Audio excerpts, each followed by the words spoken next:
I remember the exact moment I stopped recognizing my wife's laugh. It was Thursday, November 3rd, around 9:47 p.m. I know because I just closed my laptop after reviewing the Series B term sheets for the fourth time that day. The kitchen light was off, but the hallway glowed with that blue-white LED strip Elena had installed last month. The one I'd said was too bright, but she'd insisted made the house feel modern. I heard her on the phone in our bedroom, door half closed, and that's when it happened. That laugh. High, musical, unguarded. A sound I hadn't heard her make in probably 2 years. Not since before the 16-hour days, before the pitch decks, before I'd bet everything we had on an idea that her father called tech bro fantasy bullshit. I stood there in the dark hallway of our Bellevue rental. $4, $200 a month, 2 bedrooms, 1 bath, a kitchen that smelled permanently of the Indian restaurant downstairs, and listened to my wife laugh at someone else's joke. The rational part of my brain, the part that had somehow convinced 47 venture capitalists to take meetings with a 34-year-old software architect with no business degree, tried to explain it away.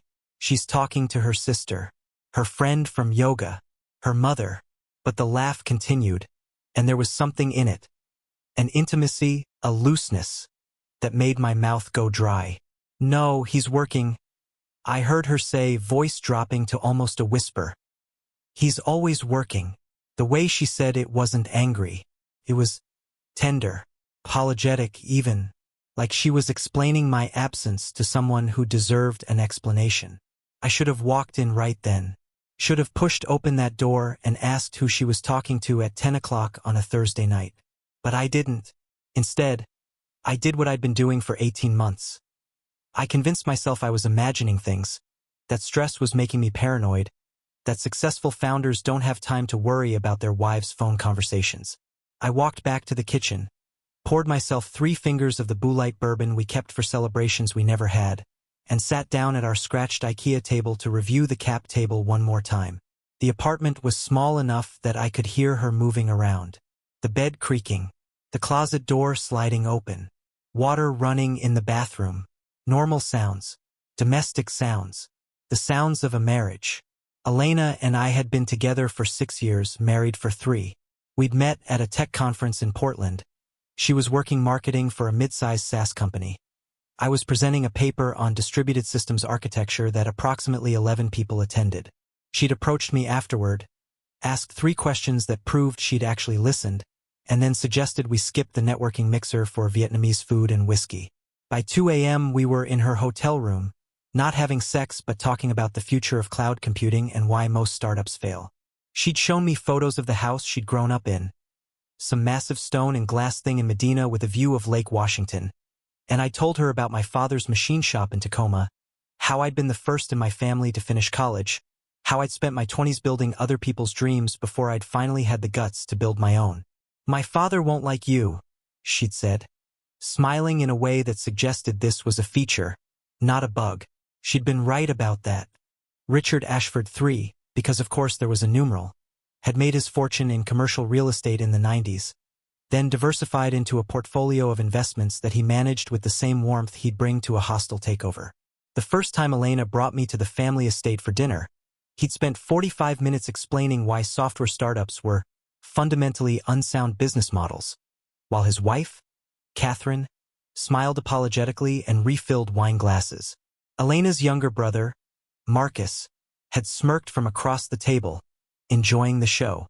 He worked for his father, naturally. VP of something. Wore cufflinks. You're building what, exactly? Richard had asked, cutting into a piece of steak that probably cost more than my rent. Another app? Enterprise cybersecurity infrastructure, I'd said. Specifically, a zero-trust architecture platform that… Right. Very technical. What's your revenue? We're pre-revenue. We're in development. He'd laughed then. Not the way Elena laughed on the phone tonight. This was different. Condescending. Performative. Pre-revenue. That's what you people call unemployed, isn't it? Elena had reached under the table and squeezed my hand. A gesture of solidarity that I'd held onto for the next 18 months. Through every rejection, every failed pitch, every night I'd worked until 3 a.m. trying to make the demo good enough, fast enough, secure enough to prove that smug bastard wrong. And now, somehow, impossibly, I had. The Series B we were closing would value my company, our company though I own 73% after dilution, at $11.2 billion. Billion with a B. The term sheets had come in on Tuesday. By Friday, 3 different investment firms would be competing to lead the round. My co-founder, Dev, had literally cried when I'd shown him the numbers. "We did it," he'd said. "Holy shit, we actually did it." I told Elena the same day, of course. She'd been in the kitchen, making salad, still wearing her work clothes, dark slacks, cream blouse, her hair pulled back in that way that showed the small scar above her left ear from a childhood fall. I'd stood in the doorway with my laptop, trying to find the words. "The Sequoia meeting went well," I'd said. She'd looked up. "Yeah, they want in. Them and Andreessen. And Benchmark." I'd opened the laptop, turned it toward her. "Elena, look at the valuation." She'd looked. I'd watched her eyes scan the screen, watched them stop on the number, watched for the reaction. Surprise, joy, vindication, anything. But her face had just settled, like she was processing data, like I'd shown her a weather forecast. "That's good," she'd said finally. "Really good. I'm proud of you." Then she'd gone back to cutting cucumbers. I'd stood there, laptop still open, feeling something cold settle in my chest. This was the moment we'd been working toward. The moment that would change everything. And she'd reacted like I told her I'd gotten the car washed. "Your father said it wouldn't last a month," I'd reminded her, trying to spark something. "My father says a lot of things." She'd scraped the cucumbers into a bowl. "When do you have to decide?" "By Friday." "But Elena, do you understand what this means? We can buy a house. A real house. We can." "I know what it means." She'd looked at me then, and there was something in her expression I couldn't read. "I'm happy for you. Really. I have a headache. Can we talk about it tomorrow?" Tomorrow she'd been distant. The day after that, distracted. By today, Thursday, she'd started staying late at work. Something about a product launch, and when she'd come home at 8:30, she'd barely made eye contact before retreating to the bedroom with her phone. And now that laugh. I finished my bourbon and poured another. The apartment was quiet except for the hum of the refrigerator and the muffled sounds of someone's television through the wall. I pulled up my phone, opened the tracking app, not to spy, I told myself when I'd installed it 6 months ago, but because we both worked late sometimes and it was good to know where each other were, just for safety, and checked Elena's location history. She'd been at her office until 7:15 p.m. Then she'd stopped for 43 minutes at an address I didn't recognize. Café according to Google Maps. The Daily Grind, Capitol Hill. Then home. 43 minutes in a café. My finger hovered over the screen. I could open the Photos app, see if there was anything, check her messages. I knew her passcode. She'd given it to me herself 2 years ago, said married people shouldn't have secrets. But I didn't, because if I looked, if I checked, if I crossed that line, then I was admitting that something was wrong. And if something was wrong, then, hey, I nearly dropped the phone. Elena stood in the kitchen doorway, barefoot, wearing one of my old Stanford t-shirts and pajama shorts. Her dark hair was down now, falling past her shoulders. Without makeup, she looked younger, more like the woman I'd met in Portland. Vulnerable. "You're still up," she said. "Term sheets." I gestured at my laptop. "Just reviewing." She walked to the sink, poured herself a glass of water. I could smell her shampoo from across the room, coconut and something floral. "You should sleep. You look exhausted." "Who were you talking to?" The question came out before I could stop it. Elena turned, glass halfway to her lips. "What?" "On the phone. Just now." "Oh." She took a sip of water. "Ashley. From work. She's having issues with her boyfriend. Wanted advice." Ashley. I'd met her once at a company happy hour. Blonde, loud laugh, engaged to a dentist. It was plausible. Completely plausible. "She okay?" I asked. "Yeah, just the usual drama. He wants to move to Portland for a job. She doesn't want to leave Seattle." Elena leaned against the counter. "You know how it is. I didn't know how it was. I didn't know anything anymore. I looked at my wife. This woman I'd shared a bed with for 3 years, whose body I knew better than my own, whose dreams I'd memorized, and felt like I was looking at a stranger. "Remember when we used to talk about Portland?" I said. "That weekend we went to Powell's, spent 4 hours in the rare books room?" "Of course I remember. You said you could live there, that you liked the rain." I was young. She smiled, but it didn't reach her eyes. "We were different then. Were we?" Something passed across her face. Guilt, maybe, or sadness, or just exhaustion. "I'm going to bed. You coming?" "In a bit. Just need to finish this." She nodded, set down her glass, started to leave, then stopped. "David." "Yeah. I really am proud of you. What you've built. It's incredible." Her voice caught slightly. "I know I haven't been very present lately. Work has been insane, and I've been in my own head about things. But I need you to know that I see what you've accomplished. And it matters." There was something in the way she said it. "It matters." That made my throat tight.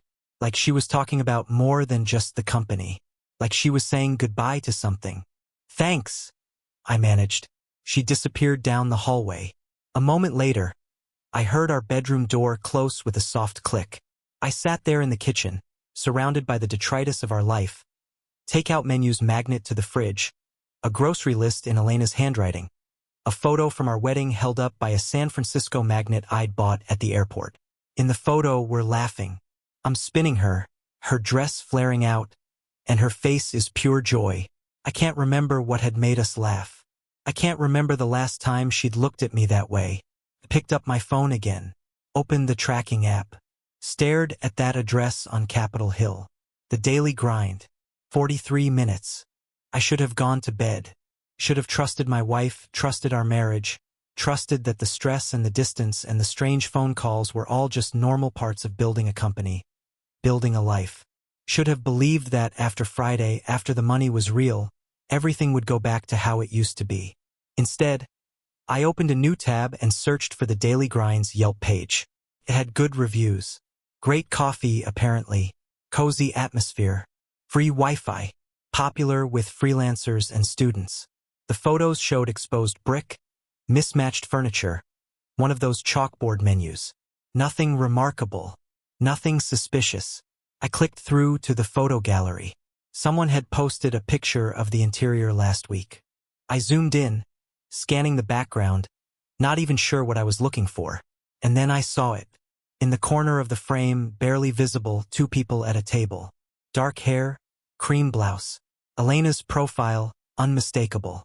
And across from her, a man. 30s, maybe early 40s. Athletic build, expensive-looking jacket. He was leaning forward, saying something, and Elena was smiling. Not laughing, not yet, but that same unguarded expression I'd heard in her voice tonight. My hands started shaking. I screenshotted the image, zoomed in further. The man's face was partially turned, hard to make out clearly, but there was something familiar about him.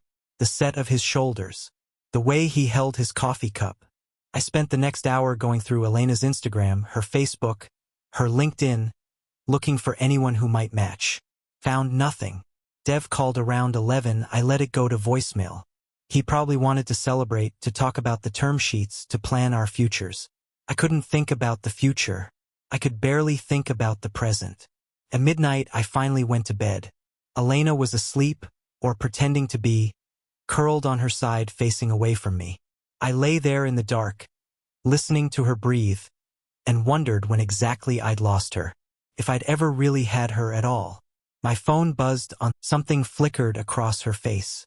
I can't. I told you, product launch. We're in crunch mode until next week.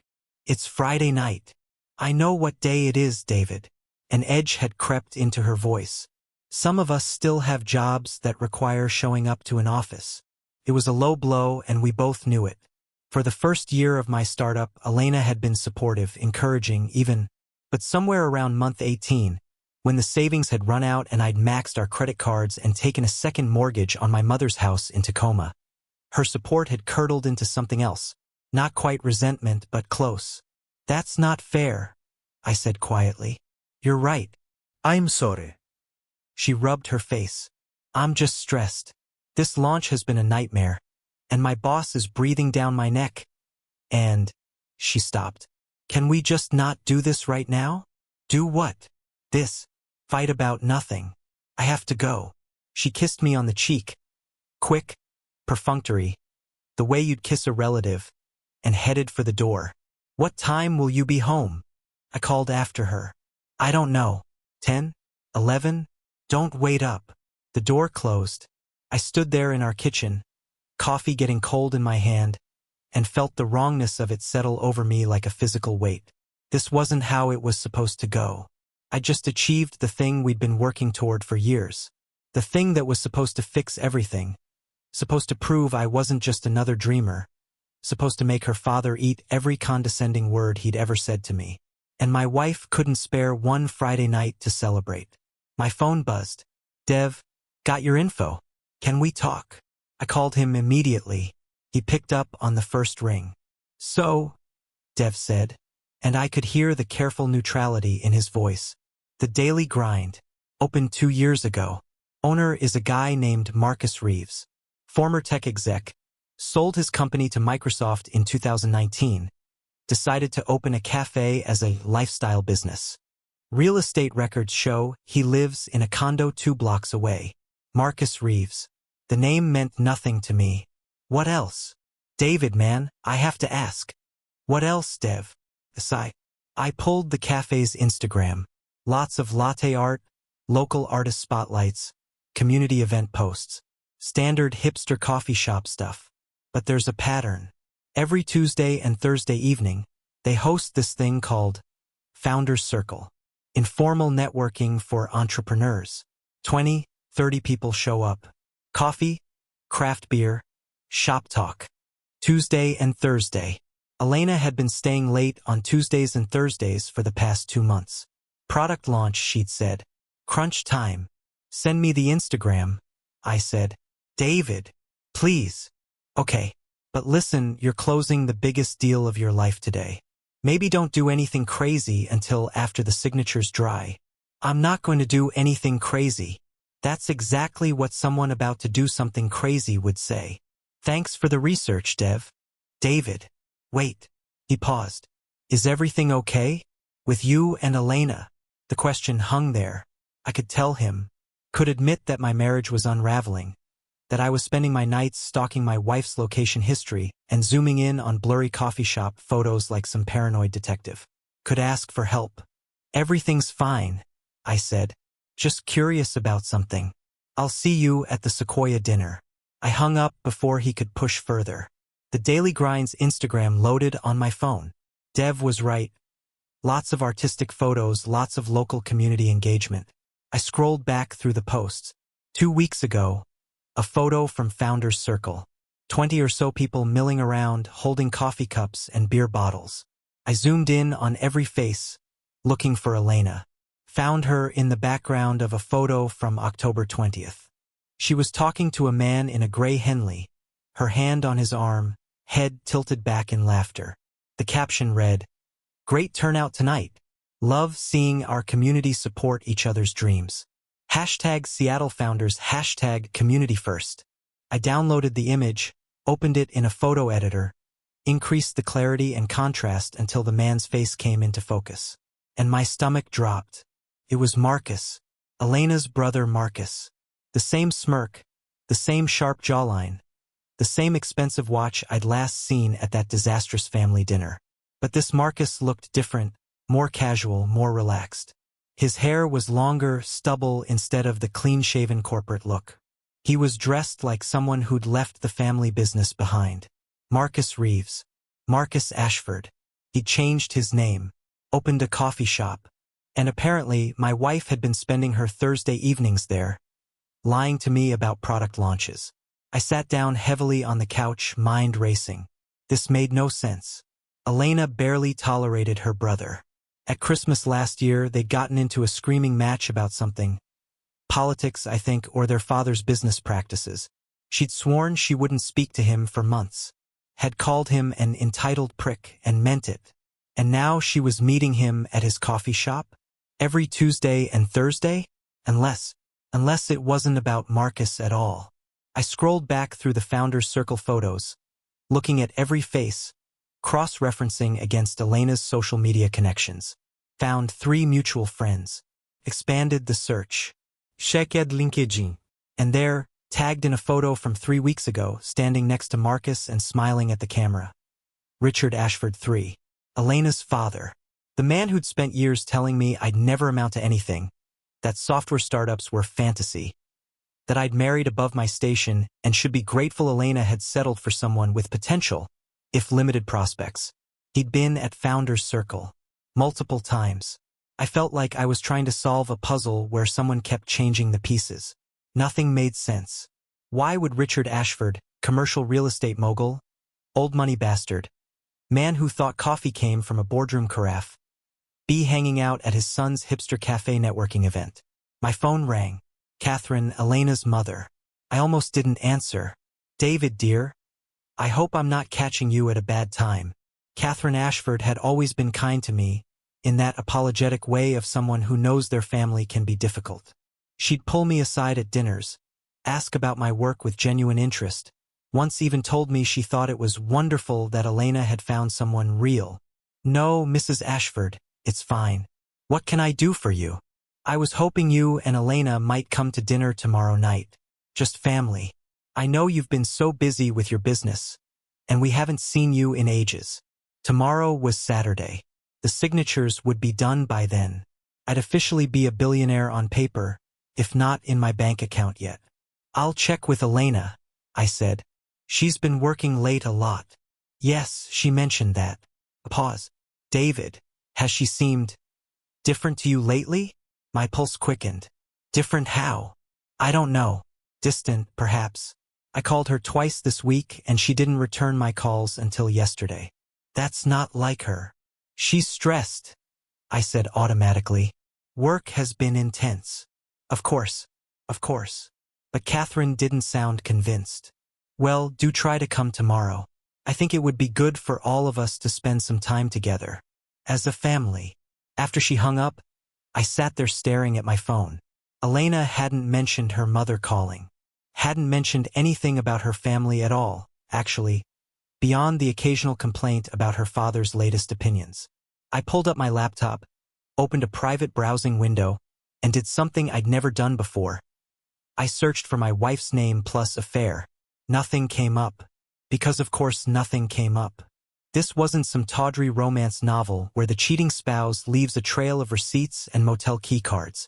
This was real life, and real life betrayals are subtle. There, in the spaces between words, the excuses that sound reasonable, the phone calls that end when you enter the room. But they're also documented. People leave digital footprints. They make mistakes. I spent the next 2 hours going through everything I could access.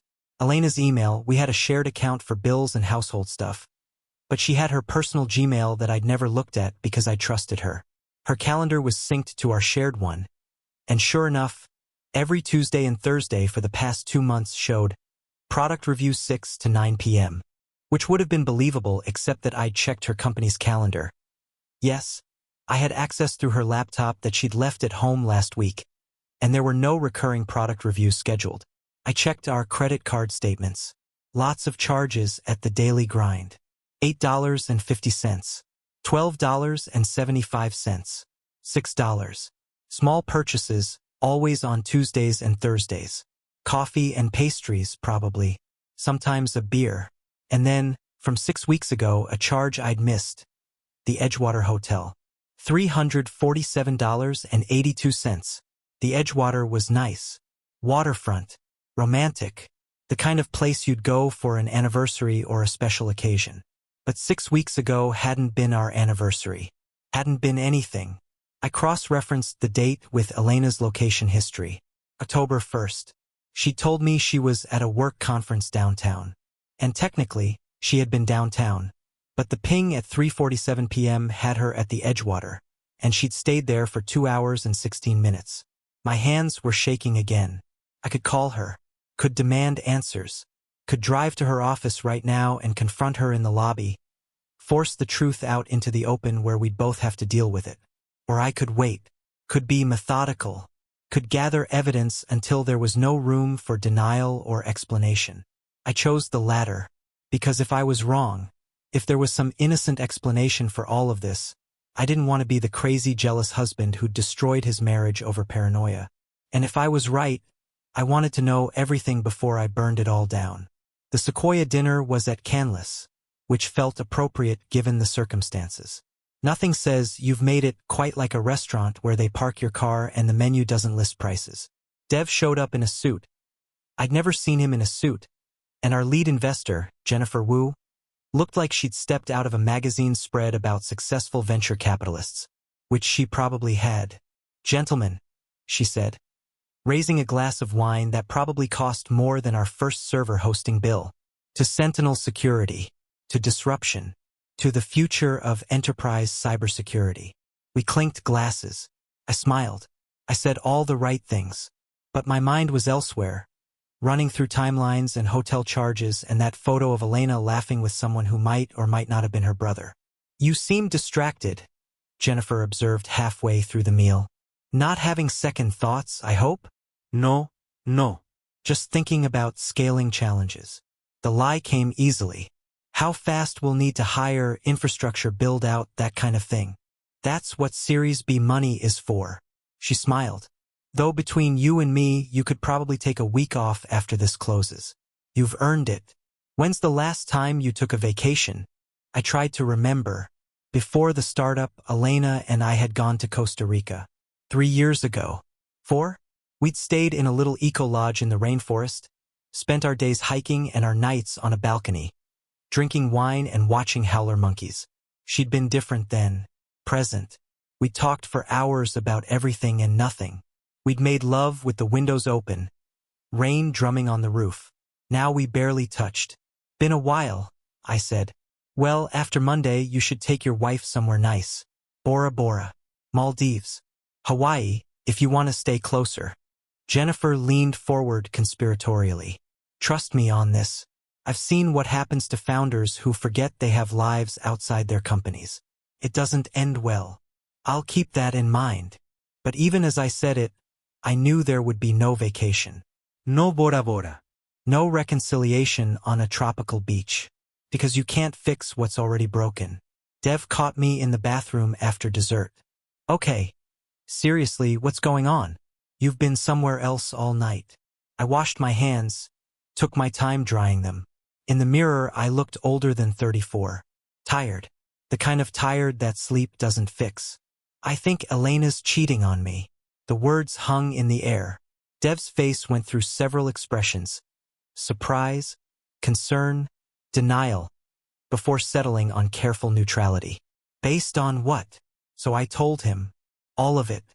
The laugh, the phone call, the coffee shop photos, the hotel charge, Marcus's renamed café and Richard's mysterious appearances at networking events. By the time I finished, Dev was leaning against the sink, processing. "Okay," he said finally. "Okay, so there's definitely something weird going on. But David, man, you're jumping to conclusions. The hotel could have been for work. The coffee shop, maybe she's networking, trying to build her own career. And the thing with her family, that's just... Families are complicated. Then why lie about it? Maybe she's not lying.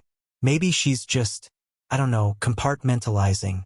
You've been obsessed with the company for 2 years. Maybe she needed her own thing. It was a reasonable explanation. The kind of explanation I wanted to believe. You think I'm being paranoid. I think you're stressed and your brain is in problem-solving mode, and you're seeing patterns that might not be there." Dev put a hand on my shoulder. "Look, I get it. This is terrifying.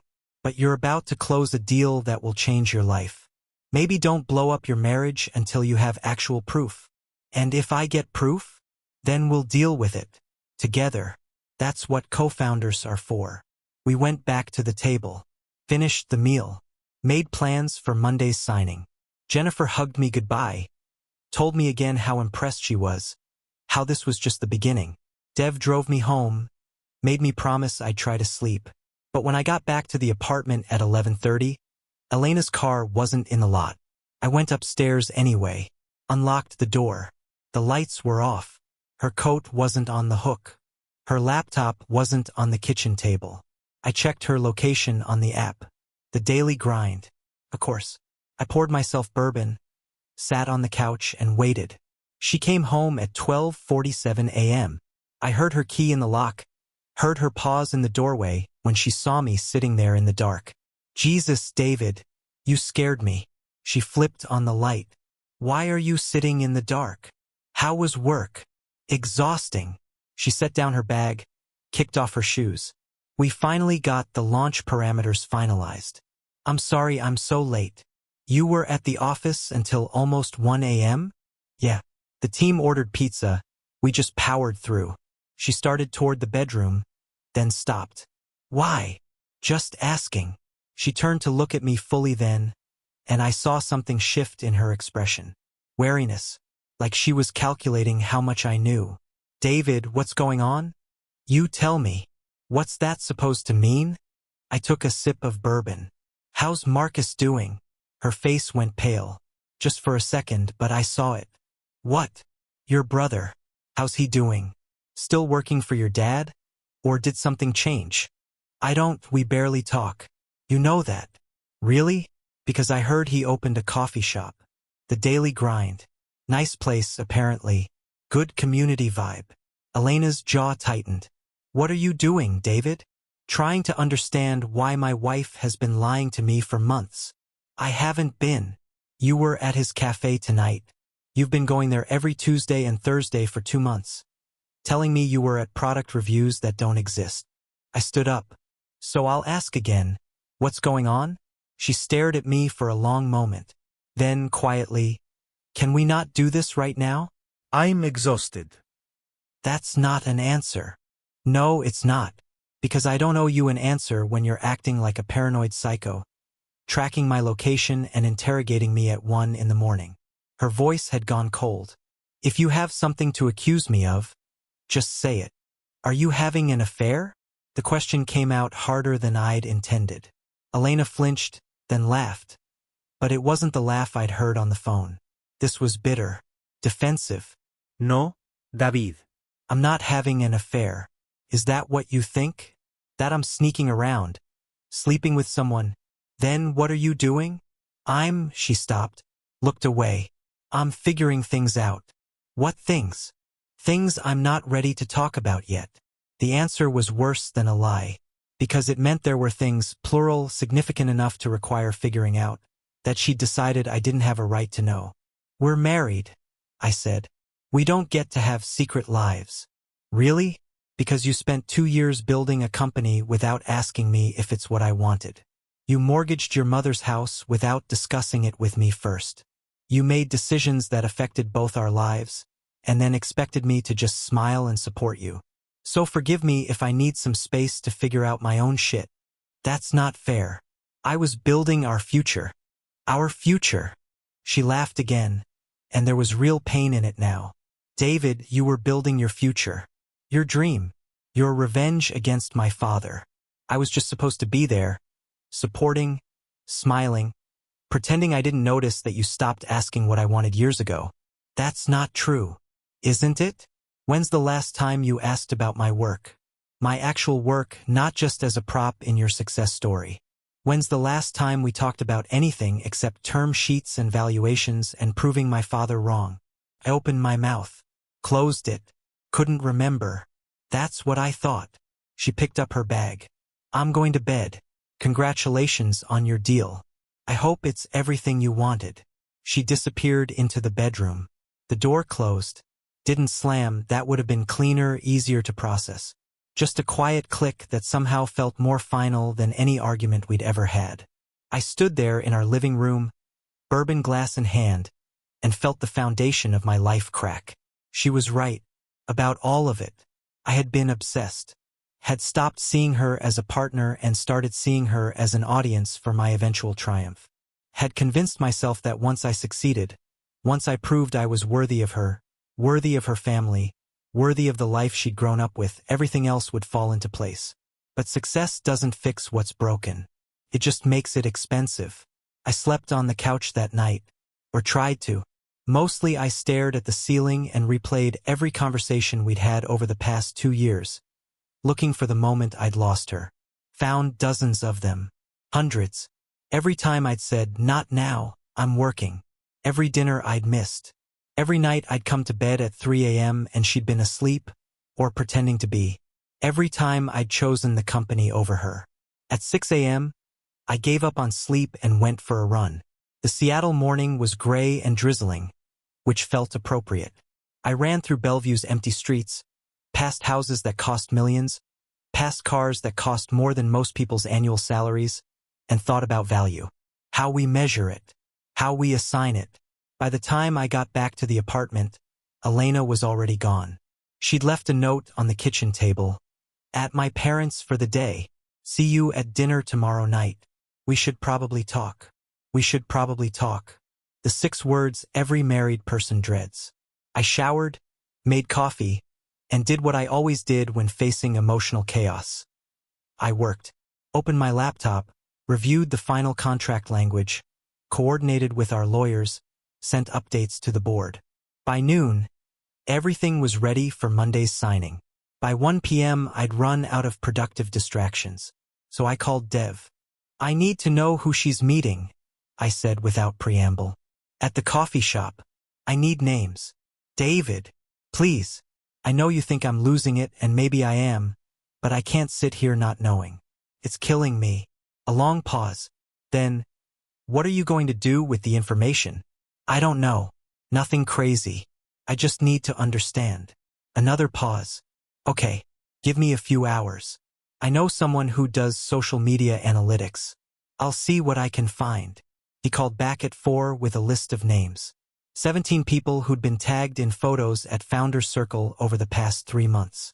I recognized 6 of them, Seattle tech scene regulars, people I'd met at conferences or pitch events. The rest were strangers. "There's one guy who shows up in a lot of photos with her," Dev said carefully. "Name's James Keller. 41, divorced, founded a fintech startup in 2018 that got acquired by Chase. Now he's angel investing and advising early-stage companies. Send me his LinkedIn." "Already did. Check your email." "But David, just because he's in photos with her doesn't mean." I know. Thank you." I hung up and opened the email. James Keller stared back at me from his LinkedIn profile photo, handsome in that aging tech bro way, salt and pepper hair, expensive casual clothes. His bio said he was passionate about helping founders navigate the valley of death and building the next generation of financial infrastructure. I clicked through his activity. He posted a lot: startup advice, inspirational quotes about resilience, photos from hiking trips and yoga retreats. The kind of carefully curated personal brand that screamed, "I'm wealthy enough not to care about being wealthy." And there, 3 weeks ago, a photo from Founders Circle. James standing next to Marcus, both of them smiling. The caption, "Great conversation tonight about the future of Seattle's startup ecosystem. Excited to see what this community builds." Elena was in the background, slightly out of focus, but definitely there. I scrolled further back. Found a photo from 2 months ago, different angle. Elena and James sitting at a table together, both looking at a laptop screen. She was pointing at something, explaining. He was leaning close, attentive. The caption, from Marcus's account, "Love seeing experienced founders mentoring the next generation. Hashtag Seattle Tech, hashtag community over competition. Mentoring." I wanted to believe it. Wanted to think that Elena had been going to her brother's cafe to get business advice, to network, to build something of her own. That James Keller was just a mentor, that the coffee shop meetings were innocent, that the hotel charge had been for some work event I'd forgotten about. But I couldn't stop seeing the way she leaned toward him in that photo. The intimacy of the posture. The fact that she'd never once mentioned any of this to me. I spent the rest of Saturday in a spiral of research. Found James Keller's divorce records. Finalized 8 months ago.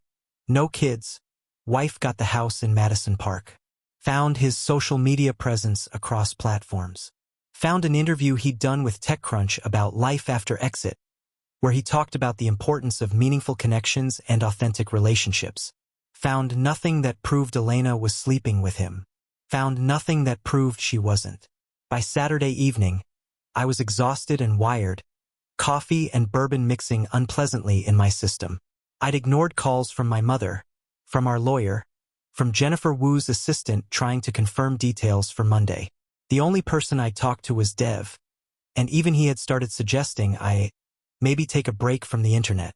7 p.m. my phone rang. Catherine Ashford. David, dear, Elena told me you'd be joining us tomorrow for dinner. 6 o'clock, don't be late. Oh, and dress nicely, we're having some other guests. Other guests, perfect. Nothing says healthy family dynamics quite like performing normalcy in front of an audience. Looking forward to it. I lied. Wonderful. And David? I'm so proud of what you've accomplished. Richard may not say it, but I know he is too. In his own way. After she hung up, I sat there wondering what his own way meant. Had Richard softened? Had he finally accepted that I wasn't just some working-class interloper who'd gotten lucky? Or was this dinner going to be another exercise in subtle humiliation, just with better wine? Elena came home at 9. I heard her key in the door, heard her pause when she saw me on the couch. Hey, she said. Hey. We looked at each other across the living room. 10 feet of space that might as well have been miles. I'm sorry, she said finally. About last night. I was harsh. You were honest. Yeah, but I could have been kinder about it. She set down her bag, came to sit on the other end of the couch. Not close enough to touch. I talked to my mom today. About us. My chest tightened. What did you tell her? That we're struggling. That we've been struggling for a while. She picked at a thread on the couch cushion. She asked if we'd considered therapy. Have we? I don't know. Have we? She looked at me then, and her eyes were red. David, I'm not happy. I haven't been happy for a long time. And I don't think you have either. You've just been too busy to notice. That's going to change. After Monday, after the deal closes. It's not about the deal. Her voice was soft but firm. It's about us. Who we've become. Who we are when we're together. And who are we? She thought about it. Strangers who share an address. The words hit like a physical blow. Because she was right. We'd become two people orbiting each other. Never quite connecting. Held together by history and habit and the fear of admitting failure. I don't want that, I said. I want. What do you want, David? Really? Not the company, not the money, not proving my father wrong. What do you actually want? I opened my mouth to say you, to say us, to say something that would fix this, that would bridge the distance, that would make her look at me the way she used to. But before I could speak, her phone buzzed. She glanced at it, and something shifted in her expression. Guilt, maybe, or fear. I have to take this, she said, standing up.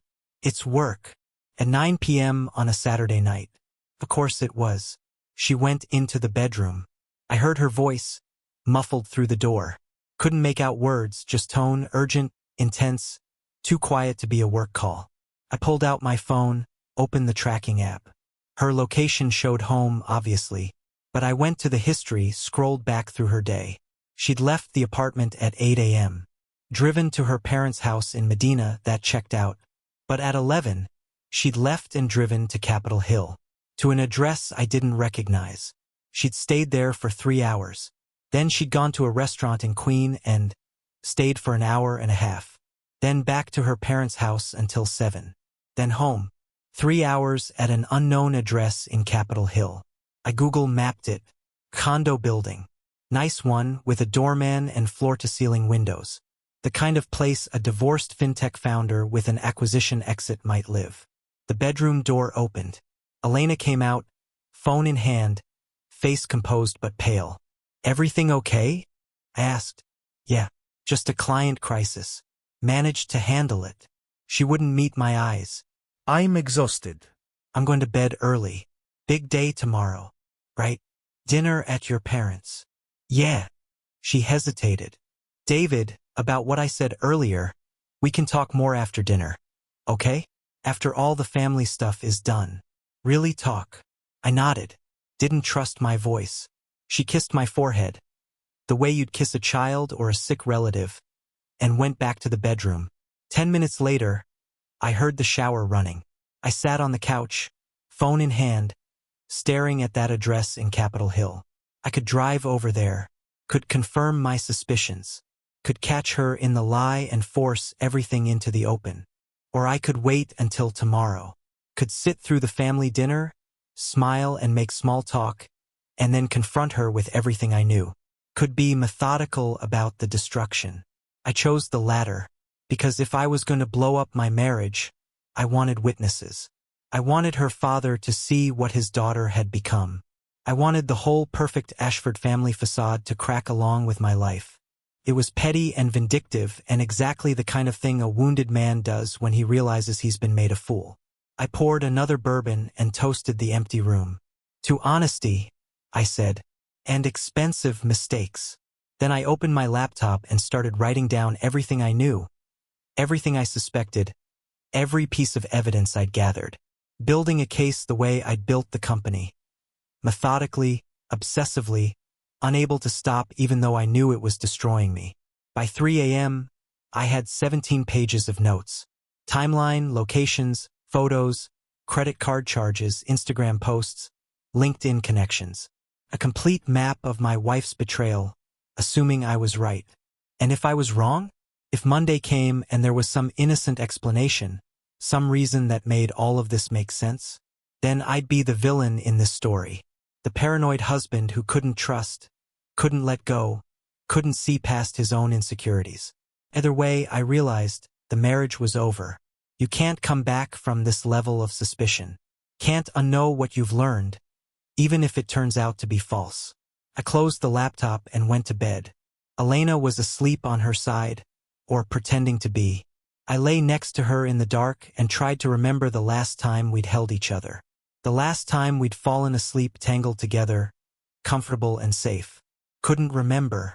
The memory was gone, replaced by hotel charges and coffee shop photos and phone calls that ended when I entered the room. Tomorrow, I thought, tomorrow everything comes out. And tomorrow, I would learn whether I'd been right to be suspicious, or if I'd destroyed the last good thing in my life over nothing. Either way, I'd have my answer. Sunday arrived with uncharacteristic sunshine, the kind of crisp November day that makes Seattle tolerable. Elena was up before me, already dressed in a dark green dress I'd never seen before. She was doing her makeup in the bathroom mirror when I shuffled in, and for a moment we were just two people sharing a space, performing the mundane rituals of grooming and preparation. "Coffee's made," she said, not looking at me. "Thanks." I showered, shaved, put on the one good suit I owned, the same one I'd worn to pitch meetings and investor dinners. It felt tight across the shoulders, like I'd been carrying too much weight. The drive to Medina was silent. Elena navigated, I drove, and between us sat everything we weren't saying. The Tesla hummed along I-90, past Lake Washington's gray waters, into the neighborhood where houses cost $20 million and came with private beaches. The Ashford estate sat on 2 acres of meticulously landscaped property. Stone and glass and old money, with views that stretched across the lake to downtown Seattle. Elena's childhood home, where she'd grown up with every advantage, every opportunity, every expectation of perfection. We pulled up at 5:50. Catherine met us at the door, elegant in cream and pearls. "Darlings, you're here." Come in, come in. Richard's in the study, Marcus is already here, and our other guests should arrive any moment. "Other guests?" Elena asked, and I heard the same wariness in her voice that I felt. "Just a few close friends." I thought it would be nice to celebrate David's success properly. Catherine kissed Elena's cheek, then mine. "You look tired, dear. Have you been sleeping?" "Work's been busy," I said. "Yes. Well, after tomorrow you'll be able to hire someone to be busy for you." She laughed at her own joke. "Come, let's get you drinks." The house looked the same as always. Abstract art that probably cost more than I'd make in a lifetime. Furniture that seemed designed to be admired rather than sat on. That particular sterile perfection of professional interior design. We followed Catherine through to the living room, where Marcus stood by the window, drink in hand. He'd changed.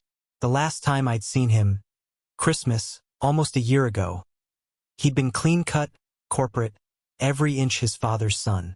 Now his hair was longer, he wore expensive jeans and a casual blazer, had that deliberately cultivated startup casual look. David. Elena. He nodded at us.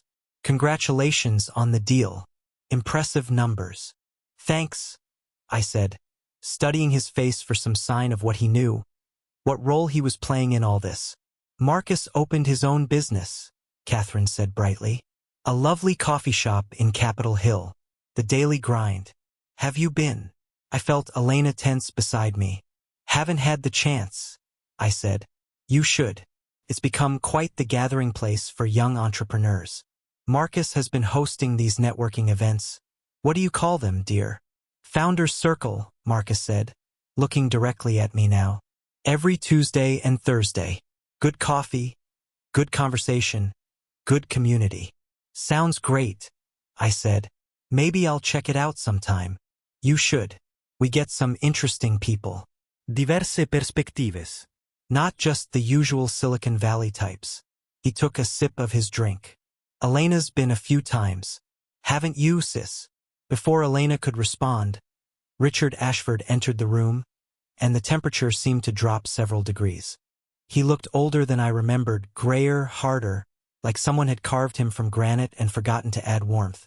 He wore a suit despite it being Sunday dinner, because of course he did. David, he said, extending a hand. I understand congratulations are in order. His handshake was exactly firm enough to assert dominance without being obviously aggressive.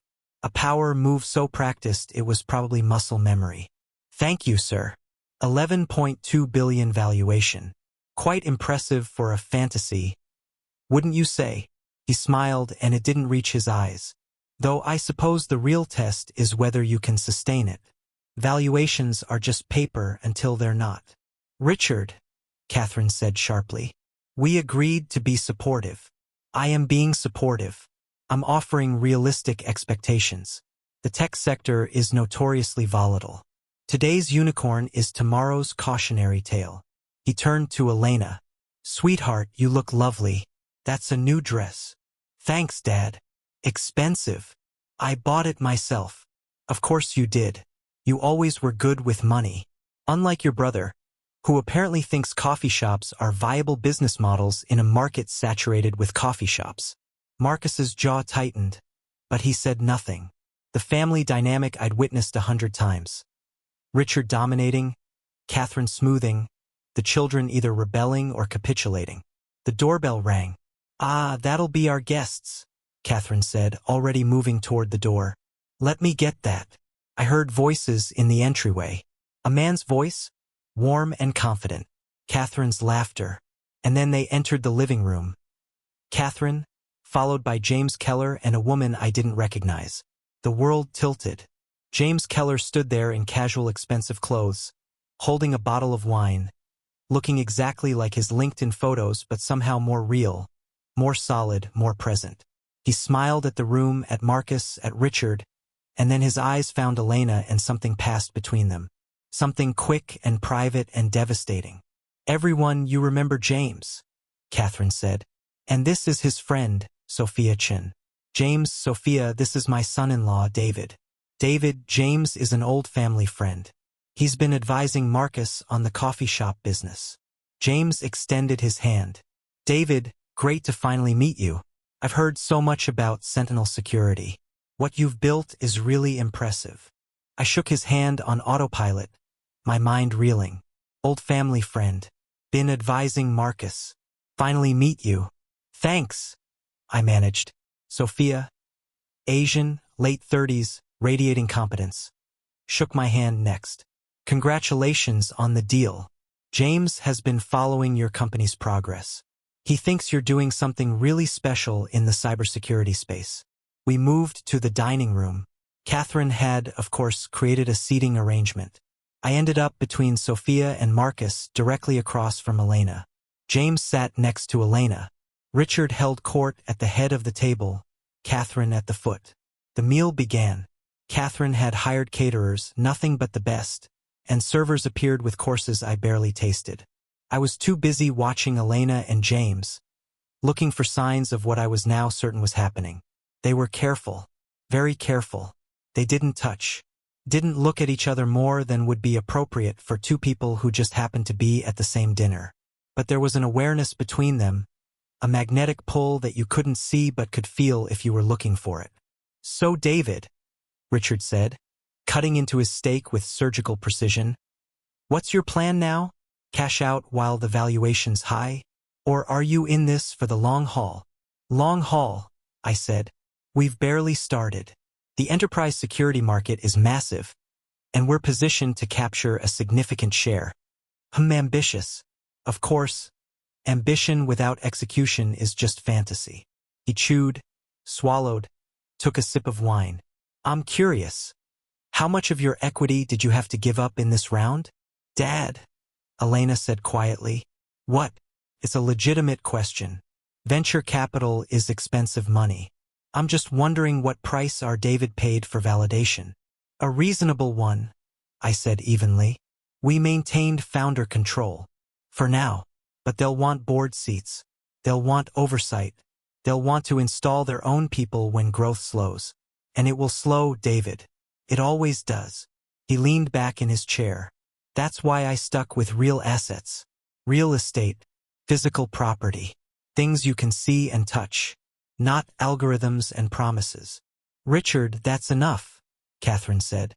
"I'm just trying to help the boy understand the reality of his situation. He's about to enter a world where everyone wants something from him. Where friends become competitors and competitors become enemies. Where trust is a luxury he can no longer afford." Richard looked directly at me. "Tell me, David, do you trust the people around you?" The question hung in the air. Everyone at the table went still. "I trust the people who've earned it," I said. "Interesting answer. Not yes or no, but conditional. Smart." He smiled. "Though, of course, the people who betray us are always the ones we trusted most. That's what makes betrayal effective." Elena's fork clinked against her plate. "Can we please talk about something else?" "Of course, sweetheart. I apologize." Richard turned to James. "James, tell David about that fintech company you sold to Chase. What was the exit multiple?" And just like that, the conversation shifted. James talked about his company, the acquisition process, the lessons learned. He was articulate, charming, self-deprecating in exactly the right way. The kind of man people trust instinctively. The kind of man your wife might fall for if her husband was too busy building companies to notice she was lonely.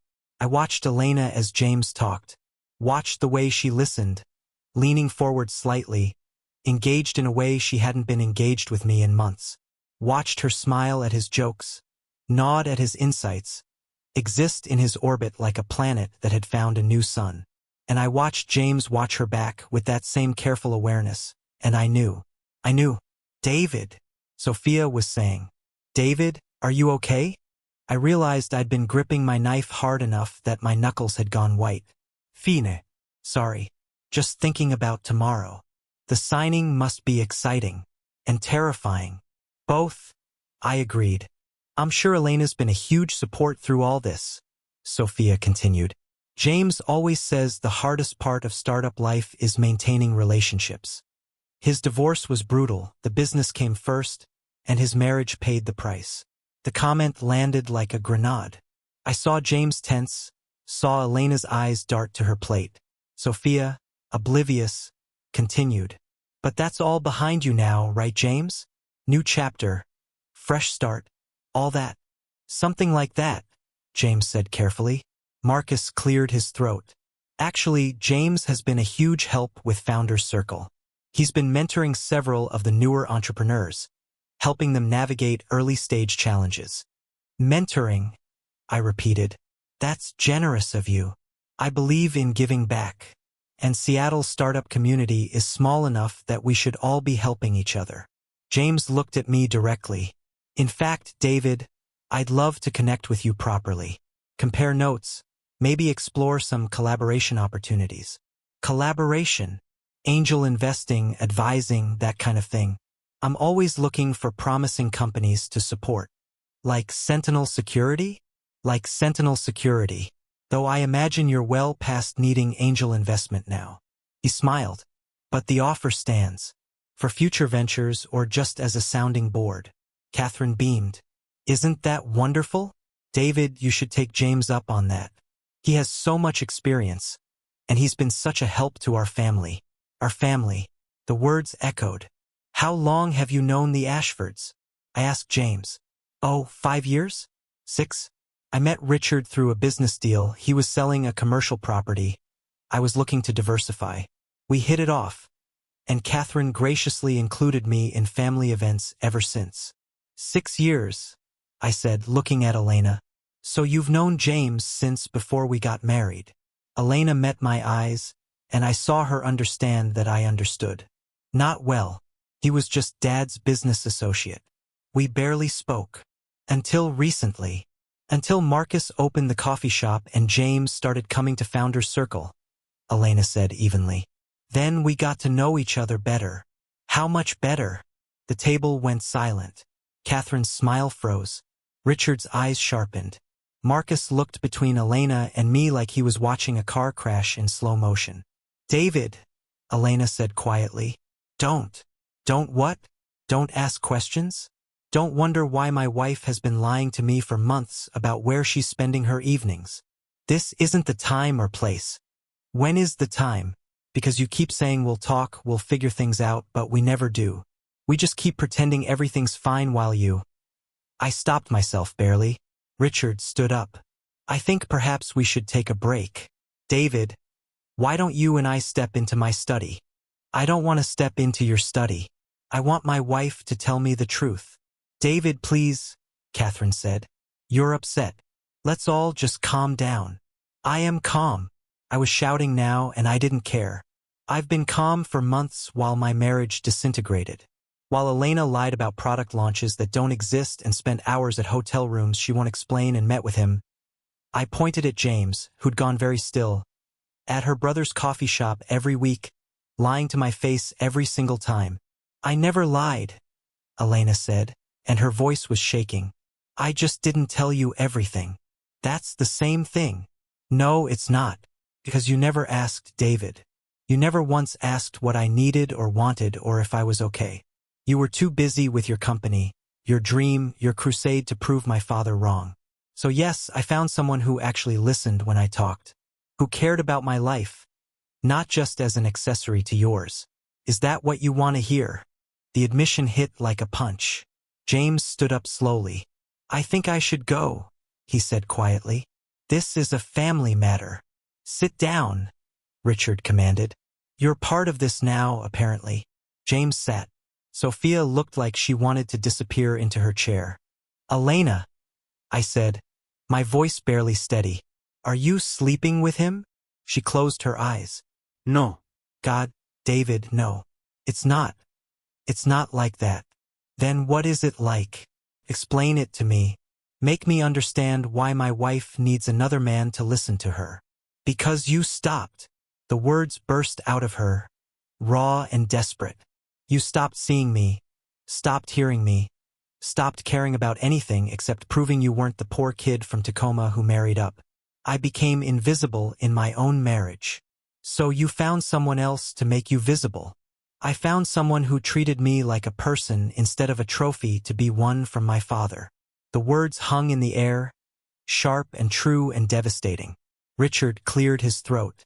David, I think you should know something. James has been helping Elena explore her own business opportunities.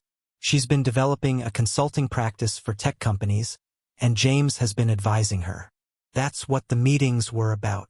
I looked at Richard, then at Elena, then at James. A consulting practice. I wanted to build something of my own, Elena said quietly. Something that wasn't about you or my family or anyone's expectations. I wanted to prove I could do it. And yes, I kept it secret because I knew you'd see it as a distraction. Because everything that isn't about your company is a distraction to you. The hotel? I asked. A client meeting. A CMO from California, in town for a day. We met in the lobby restaurant. She looked at me with something like pity. I have receipts, David. I have emails. I have everything you'd need to see that I wasn't cheating. But you never asked to see them. You just built this story in your head about who I was and what I was doing, because it fit your narrative better than the truth. And what is the truth? She stood up, her napkin falling to the floor. The truth is that I stopped being your wife somewhere along the way and became your cheerleader, your audience, your proof that you'd made it. And I got tired of it. So I started building a life that was mine. With him. With his advice, yes. Because he understands what it's like to sacrifice everything for success and lose what matters in the process. He's been where you are, David. And he knows where it leads. James spoke then carefully. David, I want to be clear. Elena and I are friends. Professional colleagues, at most. I've never touched her. Never crossed any line. I give you my word. Your word, I repeated. The word of the man my wife has been secretly meeting for months. Because she knew you'd react exactly like this, Marcus interjected. Jesus, David, you're so paranoid and controlling that your wife had to hide a completely legitimate business venture from you. What does that tell you about your marriage? Marcus, enough, Catherine said. But he wasn't wrong. I looked at the faces around the table. Pity from Catherine, disdain from Richard, awkwardness from Sophia, defensiveness from Marcus, resignation from James. And Elena, standing there with tears on her cheeks, looking at me like I was a stranger. I built an $11 billion company, I said quietly. I did the impossible. I proved everyone wrong. And I lost you somewhere along the way. Yes, Elena whispered. You did. Can we fix it? She was quiet for a long time. Long enough that I knew the answer before she spoke. I don't know if I want to. The words were soft but final. The death of a marriage delivered over my mother-in-law's dinner table, with witnesses, with nowhere to hide. I stood up. I should go. David, Catherine started. Thank you for dinner, Catherine. Congratulations on the coffee shop, Marcus. Good luck with your consulting practice, Elena. I looked at James. And thank you for giving my wife what I couldn't. I walked out. No one followed. I drove home in the dark, my hands steady on the wheel despite the way my chest felt like it was caving in. The apartment was empty and cold. I poured bourbon, sat on the couch, and pulled out my phone. 17 pages of notes. Evidence of a betrayal that turned out to be my own. I'd been so certain she was cheating that I'd never considered the more painful truth, that she was just leaving. Not for another man, but for herself. At midnight, Elena came home. She walked past me to the bedroom, started packing a bag. Where will you go? I asked. My parents for now. Then I'll find a place. She folded clothes mechanically. I'll come back for the rest later. Elena. Don't. She turned to face me, and her expression was exhausted. Please don't ask me to stay. Don't promise to change. Don't make this harder than it is. I love you. I know. I love you too. But sometimes love isn't enough. She zipped the bag. Sign your deal tomorrow. Take your victory. You earned it. Just try to remember that there are things more valuable than winning. She left. I heard her car start, heard her drive away, and then there was just silence. I sat there until sunrise, watching the light creep across our apartment, our soon-to-be former apartment, and thought about cost. The real cost of success. The price we pay for ambition. Monday morning, I signed the papers, shook hands with investors, smiled for photos. Dev hugged me and said, "We did it, man. We actually fucking did it." And I nodded and said, "Yeah, we did." That night, I stood on the balcony of my rented apartment, looking out at Seattle's lights, and tried to feel something about the money, the success, the validation. Felt nothing. Just the ghost of Elena's laugh echoing in my memory. That unguarded, intimate sound I'd heard through a closed door. Not for another man, as it turned out. Just for a version of herself I'd never bothered to know. I'd won everything I'd been fighting for, and I'd lost the only thing that mattered. The bourbon glass was cold in my hand. The night was quiet, and somewhere in Medina, my wife was sleeping in her childhood bedroom, free of me at last. I raised the glass in a silent toast to the empty city, To success, I whispered, and all the things we destroy to achieve it. The lights of Seattle glittered back at me, indifferent and eternal, and I finally understood what Richard had been trying to tell me all along. Victory is easy. It's living with what you sacrifice to get there that destroys you. I drained the glass and went inside, closing the door on a life I'd spent 2 years building and 1 night losing. Tomorrow I'd be worth billions on paper. Tonight, I couldn't afford the cost of what I'd already paid.